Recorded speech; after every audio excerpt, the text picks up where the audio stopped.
I am a Zimbabwean. I was born in Zimbabwe, and I moved to America 31 years ago. And so my story is, I'll fast forward to college. I moved to America to go to university, and I went to a school and studied hospitality management and international business, and I really enjoyed doing that. I had actually looked at some different schools around the world, and then I landed in America, in Wisconsin. And my senior year in college, I ended up working for Cola Destination Brand. I don't know if any of you have ever been to Kohler, Wisconsin, but that's where I cut my teeth on hospitality. So they're like Five Diamond. I worked at Black Wolf Run, managed to work the 1998 Women's US Golf Open, which was pretty cool. And then I was also part of the team that opened Whistling Straits. For any golfers out there, you guys know that that is like a premium golf course. And I also worked at the American Club.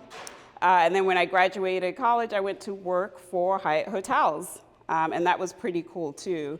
I enjoyed working for them. I worked for them in Milwaukee, Wisconsin, and then in Chicago, so that was pretty cool. Then in 2015, I moved to Houston, and we opened the Hyatt in the Galleria. I was part of the opening team there as the food and beverage director. And it was fun, but it was grueling. I ended up burning out, and I had to leave my job. I got pretty sick, all kinds of things, so I just had to leave work. And at that point, I started thinking about what other things do I want to do? What direction do I want my career to go? I knew that working operations in a hotel just wasn't going to work for me anymore. It was long days. When we were opening that hotel, I think we worked, the leadership team, we worked probably a good 3 months without days off. So I knew I just didn't want to do that anymore. So I started thinking about what kind of consulting work would I want to do, thought about leadership development. And as I was thinking through that, I found work with a nonprofit. So I worked with a nonprofit for a while, doing programming. And so I organized all of the educational programming content, brought people in to just help them along their journey. The organization I worked with is called Second Mile, and so that organization helped people who were in poverty. So they provided basic needs, which was food, but then the component that I did was what kind of education could we give them? So whether it was job training, financial management, that kind of thing. So I did that. Then I got inspiration to write a book. So I wrote a book. I wrote a devotional. And then I left work at that point to publish my book. So last year I published a book. So that was pretty cool. And spent most of the year just working on that, marketing my book and doing that. And then started to think again about, okay, what do I want to do for work? Thinking about a business. And so I started looking at my history. So I'd done a lot of operations. I had worked in hospitality management. And I thought, oh, okay, I could do kind of like operations, troubleshooting, that kind of thing. And then as I thought more and more about it, I would hear a lot of my friends say, they would always comment on how I hosted them in my home. And I was like, I don't know, it's not a big deal. I just like hosting. But then one particular friend kept pressing me, well, why do you host that way? Why is this so important to you? And I said, I don't know, I just enjoy doing that. But then I started thinking about the customer service aspect, customer experience aspect, and the experience I had had in hospitality management. So I started drilling down on that a little bit more, that why was it important for me, not only in my home for people to have a great experience, but in my work. I wanted to make sure that the customers and the clients had a great experience. So when I started thinking about that, I realized that it actually came from my culture. I don't know if you've heard of the word Ubuntu. If you followed Nelson Mandela, you've probably heard that. He's the most popular person I can think of who's used that term. And so I'm from the Shona tribe of Zimbabwe, and we are also of the Bantu people. And our word for Ubuntu is called Hunu, which is I am because we are, right? The individual exists because of the community.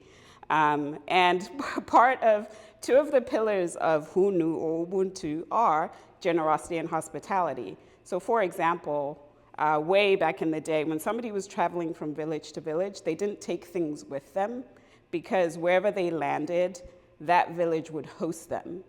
And they would give them whatever they needed without them asking for it. And interestingly enough, I was doing that myself when my guests were coming to my home. I would just give them what they needed without them asking for it, which is why I realized my friends kept asking, why do you do that? Why do you do that?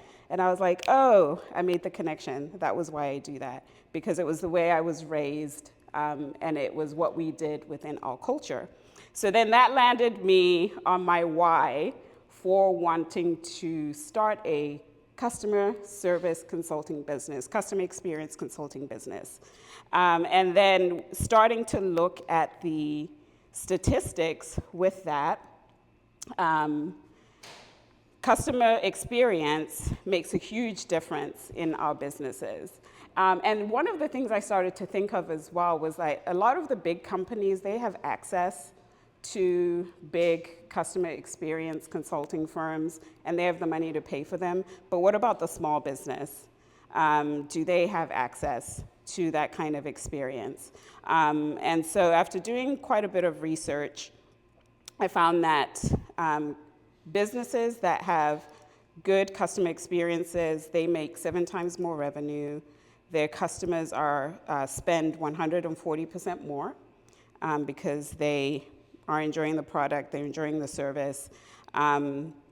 Their costs lower by 33%, and because of customer retention, that can boost profits up to 95%. But if one customer has one bad interaction, 74% of them leave. And so I love small businesses. I prefer to shop with small businesses than I do with big box.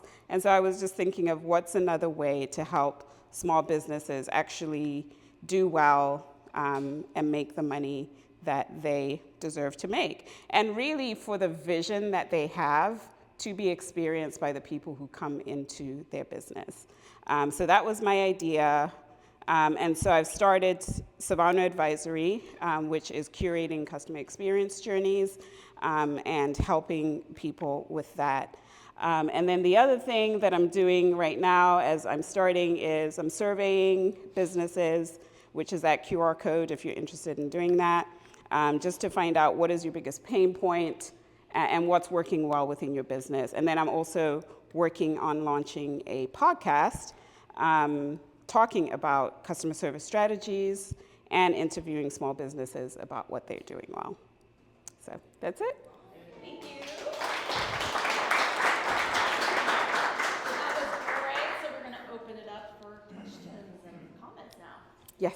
First of all, love your story. Thank you. Great personal connection there. So, with your customer service strategy, is it more towards those in hospitality, or what businesses all do you target?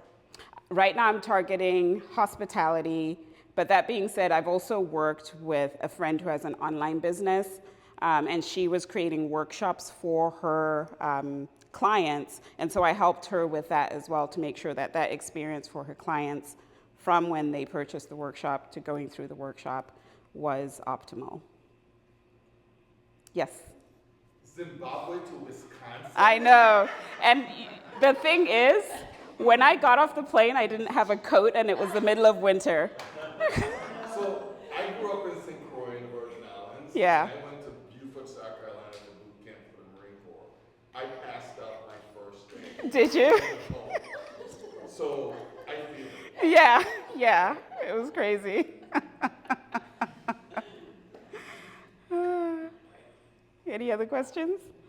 Yes. So my youngest daughter is going into her junior year at U of H in hospitality. Oh, is she? Yes. So as far as all I hear her say is she just want to be in New York.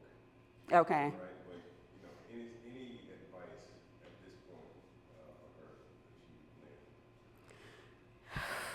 lend? You know, the hospitality landscape has changed a lot from when I graduated. Um, I thought it used to be a lot of fun. I'm not sure right now that it's as much fun, but it can be. I think she just has to be really discerning about the companies that she works for, and then also just be clear on what her goals are and where she wants to go. And if it's not working for her where she is, I would say bounce really quickly.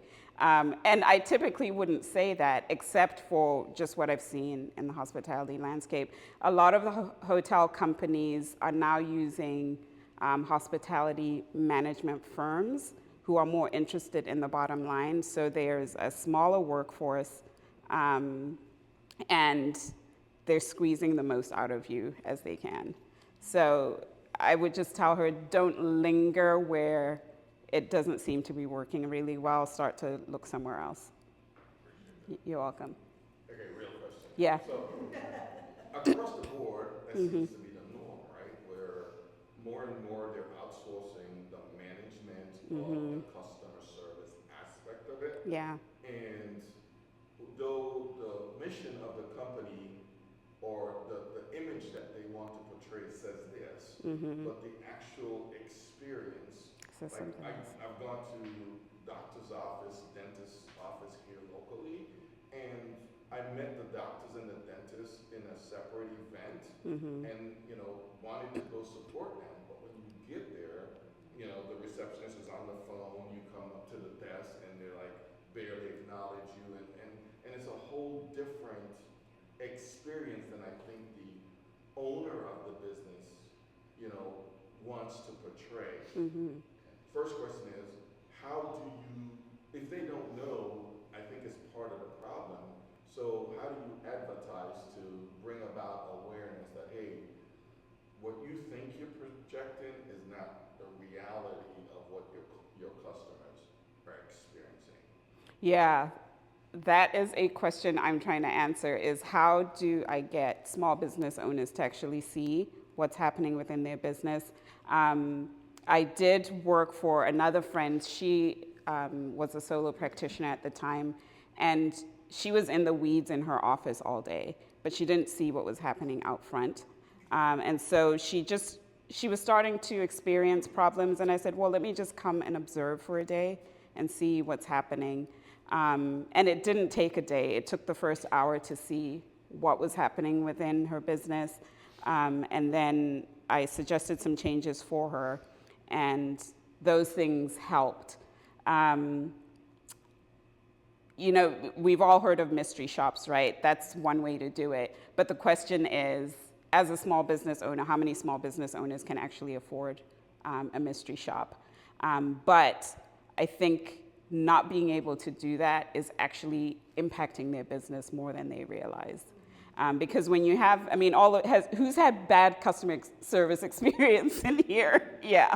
Like a lot of times you go in, you're like, okay, then I'm not coming back here. And you don't bother to email the owner. You probably won't leave a Google review. And then sometimes even with the Google reviews, you're given canned responses. So you're kind of like, bad customer service is going to happen, but then also there's an opportunity to recover. So another question I would ask is, what are you doing to recover? But I haven't fully answered your question. I'm trying to figure that out too. So if anyone else has suggestions, let me know. Can you go back to your other slide? Because I had a Yeah. question when you were on it, and I forgot what it was. Okay, if somebody else has a question while I think of what mine was, go ahead. Daniel, you're it up on the- Yes. Oh. You. Me. Yeah, you. I was just wondering about the 74% churn of a single bad experience. Like 90% of your problems come from 10% of your customers typically. Does that number include the 10% that you might want to go away?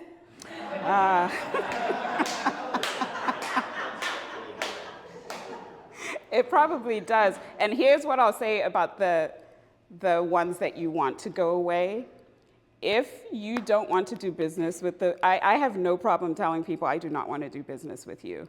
Like, tell them if, sorry? Yeah. I mean, like not being rude. But, also, like, if someone is obnoxious, it's easier to just be like, we're not going to service you here. But I was pretty firm about that with my teams when I worked in hotels. If a customer was really rude, I mean, I would take the heat with the management, but if someone was cursing at my staff, just being really obnoxious, I would refuse them service. Yes. I remember my questions. Okay. On there, you said like it lowers your costs. So Mm-hmm. good customer service can lower your cost by 33%. What are you taking into effect? Like, what are you taking into account? Like, what and why? Why would it lower your cost? Because you're not having to fix things. Because you're not having to the time, or what factors into that? Multiple things. So if you're consistently having if there's consistently bad customer service and your staff is on the phone dealing with the same customer over and over again, that's time spent with them. The more customers you lose, the more money you have to spend on acquiring new customers. And then shout out to Judy because she'll help you get new customers. And then I'll help you keep them. And the other things that affect cost, going back to marketing as well, if your customers are happy with you, they're going to tell other people about it, which is free marketing. Whereas if you're constantly having to do 90% of the work, then you're spending more money on that. Yes. So you shared that you realized your hospitality method came basically from your culture. Mm-hmm. Right? It's what you lived and breathed. Yeah. And so how do you teach that to someone who didn't, grow up in that, who is not a part of their DNA? Training manuals. And so I wrote a lot of training manuals when I was in hospitality management. And what we did do was we taught our staff to anticipate what the customer needed without them having to ask, which means actually just being really observant and paying attention to cues, what it looks like is happening at a table, and taking care of that before the customer has to actually ask for that. Yes.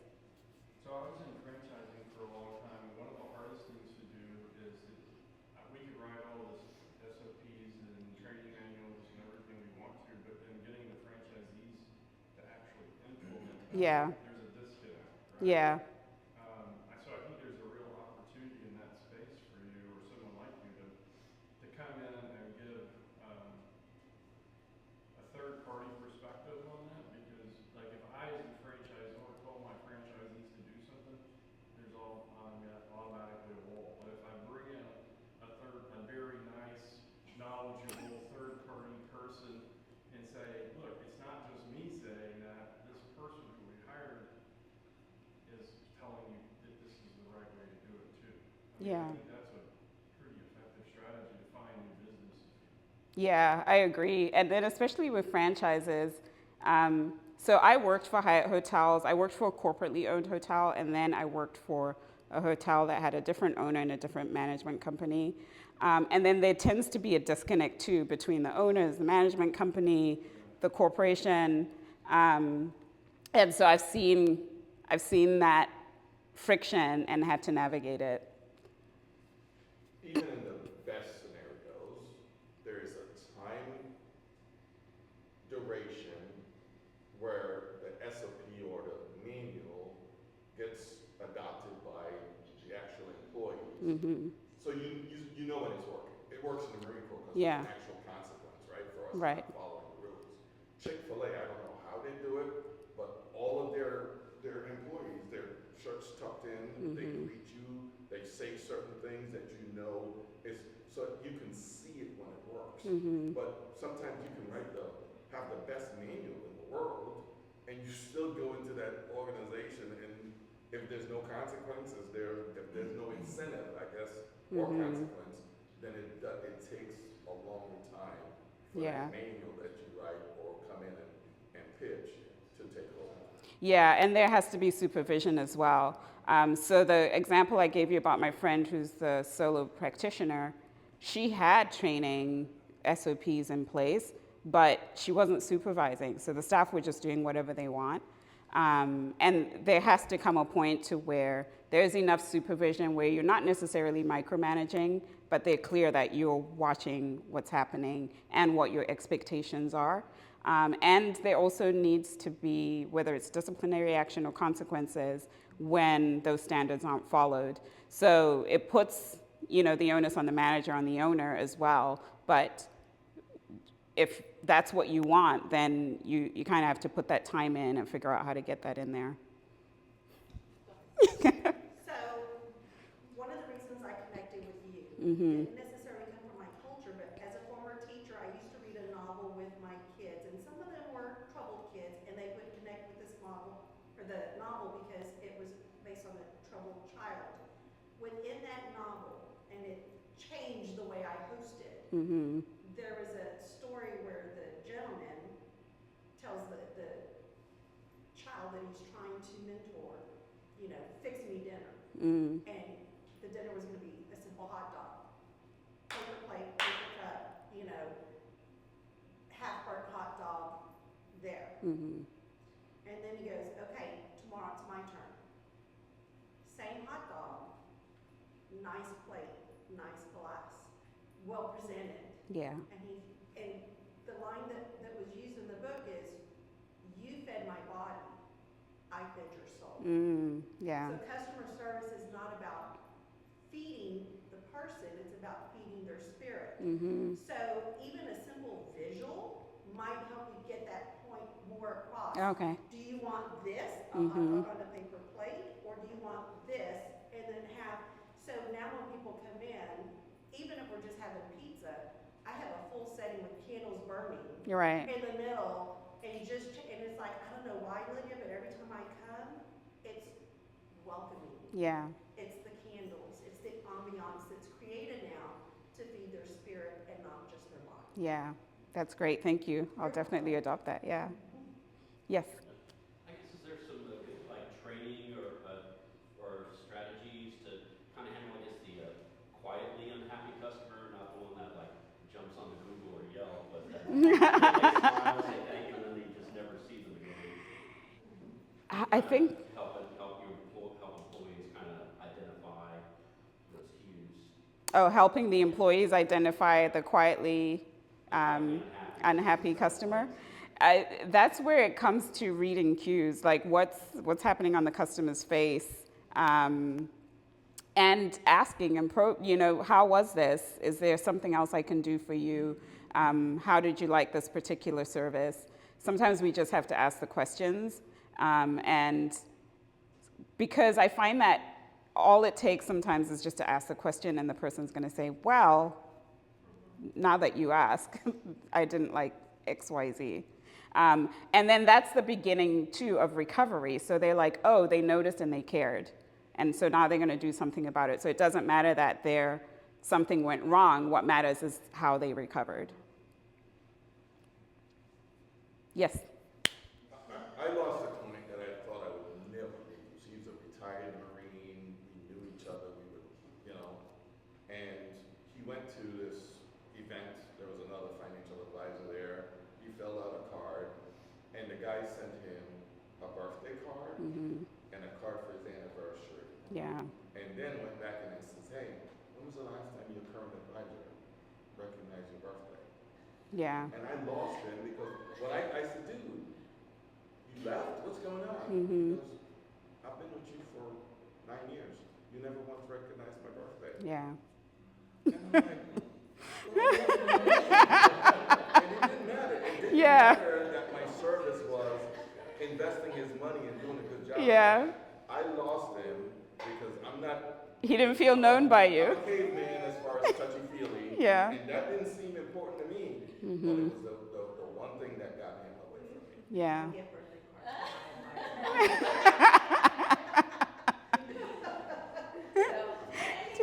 That goes to show how people are different, though, because some people, it doesn't matter. Yeah. I don't care if I get a birthday card or not. Actually, I'm like, don't waste your time and money sending me a birthday card. Take me a little.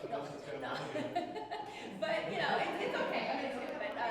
But what I was gonna say was that back to the ownership, just as a small business owner, I feel like a lot of times the disconnect is also the owner, can go, and then when the owner is in the place with the employees are doing and saying and acting correctly. As soon as the owner steps back out, then they're not. Yeah. And so I think that's part of the problem too. And again, that kind of goes to your point of, you know, having the processes and disciplining and all of that. But I find that that's probably for small business, that's probably the hardest part, because you think that you've communicated, that you've trained, you've seen them do it, but then for some reason it's not actually happening. And Yeah. I think that's, for small business, I feel like that's probably, you know, not the Chick-fil-A type, because they've got this whole thing, but you know, the other ones that have, you know, 2, 3, 5, 10 employees, you know, and you're trying to work that out. I think that's one of the issues. So I go back to kind of the mystery, you know, you're saying how, and for me, I feel like if somebody would come in and just randomly, you know, evaluate in a random moment, I think that does help